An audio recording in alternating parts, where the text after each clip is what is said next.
William Butler Yeats was one of the greatest English language poets of the 20th century, and he was also a highly skilled magician and a leader in the Order of the Golden Dawn.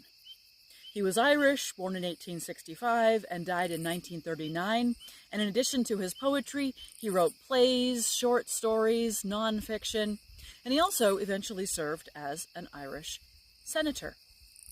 He had some interesting overlaps with members of the literary group the Inklings. C.S. Lewis met him twice when Lewis was a young man and was awed and overwhelmed by the older man's genius and eccentric, mesmerizing personality. Indeed, Lewis based sorcerers and magicians in some of his works on his impressions of W.B. Yeats. Yeats may have also met Hugo Dyson at a social club when they were both at Oxford, and he had some correspondences with Charles Williams, with whom he worked on an anthology for the Oxford University Press.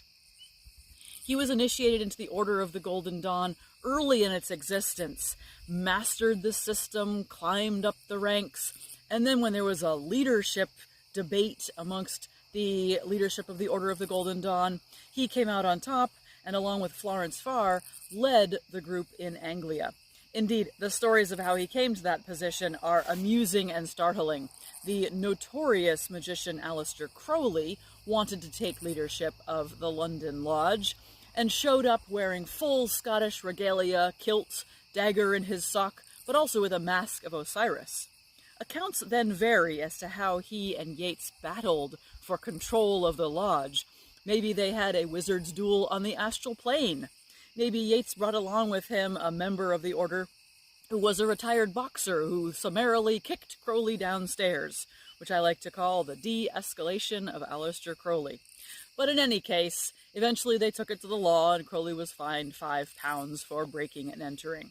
But Yeats and Farr took over the leadership of the English organization and wanted to continue making it a much more magical order, while their colleague Arthur Edward Waite went a different direction, making a Christian mystical order, which is the one that Charles Williams eventually joined.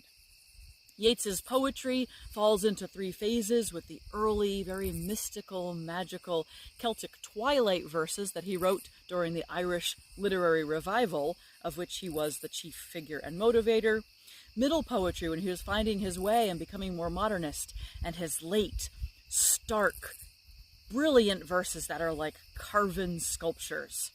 If you're not familiar with Yeats's poetry, I encourage you to look it up and think about its magical influences.